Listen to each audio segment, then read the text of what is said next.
O sea, nada bien el primer día. Nothing personal.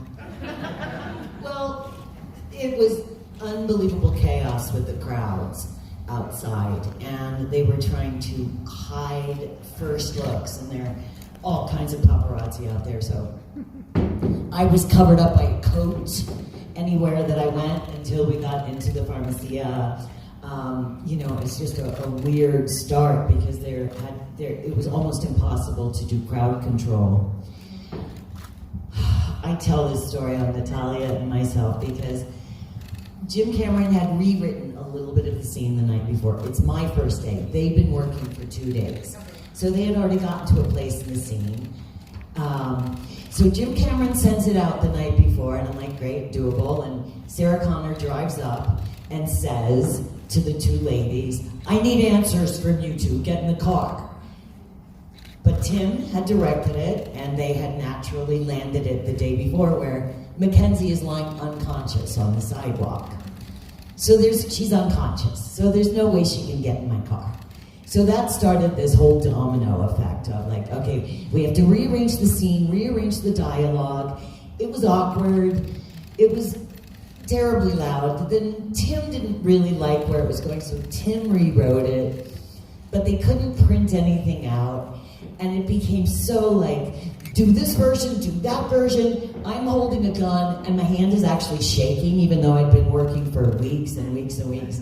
And I just remember the camera's on me, it's the end of the day, we're fighting to get the shots done, and I look down at Natalia with the camera rolling, and she goes, are we doing the long version or the short version? I mean, that's how confused he was. The camera is rolling, and I look down at her, she goes, and I'm like, it was a lost day. We ended up going back and reshooting all of that. But I was just like, oh, it was the uncertain Sarah Connor. And I was just like, Sarah Connor is never uncertain. So that was my first day. Un primer día incierto, con caos, tal vez no sabían si hacer alguna otra versión, se reescribieron algunas cosas. And Tim, okay, that was their first day as actors. What about you as a director? Well, I mean, no director looks forward to days like that, but I do think that every director has days like that, right? So, like everything in life, you're going to be tested, and so that was a test for me. Unfortunately, I didn't want to look stupid in front of Linda Hamilton on her first day and make her feel like she didn't have confidence in what was going to happen the rest of the long journey. But it wasn't good. What happened in the middle, as Linda says, is we all recognized that the scene wasn't working. And it really was because Mackenzie was unconscious. The only thing I'll adjust to Linda's story is she was always unconscious. And I didn't change that. It was shot that way. And it would just never made sense for Linda to be threatening this unconscious woman with a gun. And I said that, and I wasn't. You don't always get what you want.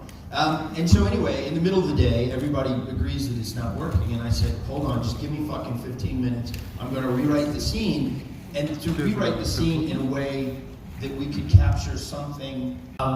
Well, look, I think that everybody's connection to technology today is much more personal and intimate than it was back in 1984 when Jim first made the Terminator movies.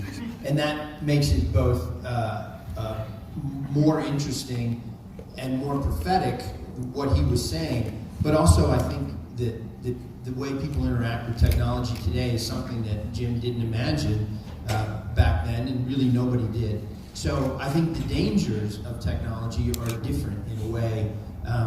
There is, I don't want to get too much into the philosophizing, but I think as dangerous as Armageddon and robots taking over the world is humanity handing their own sense of agency and personal guidance for their own destiny over to artificial intelligence. If AI knows you so well that it makes decisions for you, and you say, well, fuck it, the AIs know me better than I know myself, I'm just going to let them do it, I think that's hugely dangerous for humanity and the future of our species. almost as dangerous as robots taking over the universe. So there's a lot of dangers today that weren't there, and it's not just about nuclear weapons and robots with guns. And I think everybody should be aware of that, because that's the only way we're going to get through this next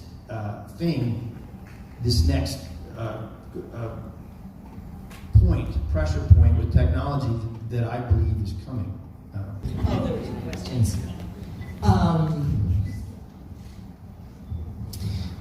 The people on this stage are my dream team in terms of actors, performers, and people. I don't think in terms of what was and what is. I come in and just hope that they will rise into play so that we can do the best work that is there for us to do. And I was never disappointed. I have never felt so happy to be with a group of people, because over the course of the 6 months and all of the challenges, they just showed their true mettle every single day. So it was a living joy for me. You would think that there could be some jealousy between, you'd think that maybe this felt like a passing of the torch for both Arnold and for Linda, but there was none of that. Everybody was so generous. There was none of the shit you hear about on movie sets where somebody wanted more lines for their character or wanted to stand in front and get closer to the camera. None of that happened on our set. It was truly collaborative, and it was amazing. Buena pregunta. De entrada, me da mucho gusto que ya siento que Hollywood ya está teniendo otra perspectiva a los personajes latinos. Y el mejor ejemplo no es conmigo, es con Natalia y el personaje que ella está haciendo en esta película, no solo como latina, sino como mujer también. Yo aquí nada más estoy feliz de poder trabajar con este gran elenco, con Tim, que es un gran director, con James Cameron, que es también una leyenda, y como mexicano poder demostrar que la podemos hacer donde sea. Pero realmente creo que tú deberías contestar también a esta pregunta. Yo creo que es muy importante lo que dijiste acerca de los estereotipos. No solo la participación latina en Hollywood ha sido muy baja, sino que ha sido mal representada. Realmente siempre hemos estado ligados a la ilegalidad, a la prostitución, a las drogas, y creo que esto es un reflejo de cómo el mundo está cambiando, pero también Hollywood está cambiando, y cómo los latinos realmente podemos empezar a romper estos paradigmas y estos estereotipos de qué podemos llegar a interpretar. Dani es un personaje que no tiene nada que ver con la ilegalidad, es una mujer luchadora, amorosa, trabajadora, directa, y creo que le hace justicia a la mujer latinoamericana realmente. I don't know, stop asking Alexa to turn your lights on. That's like my thing. It's just one little thing. Like, stand up and turn your own lights on and off. Do something.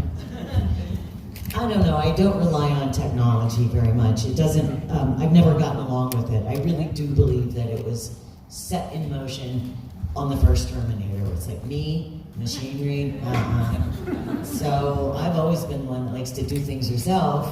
I was one of the last people on Earth to get a cell phone. I don't even have a computer now. I'm down to one device. I just like to live, like it's the 1950s.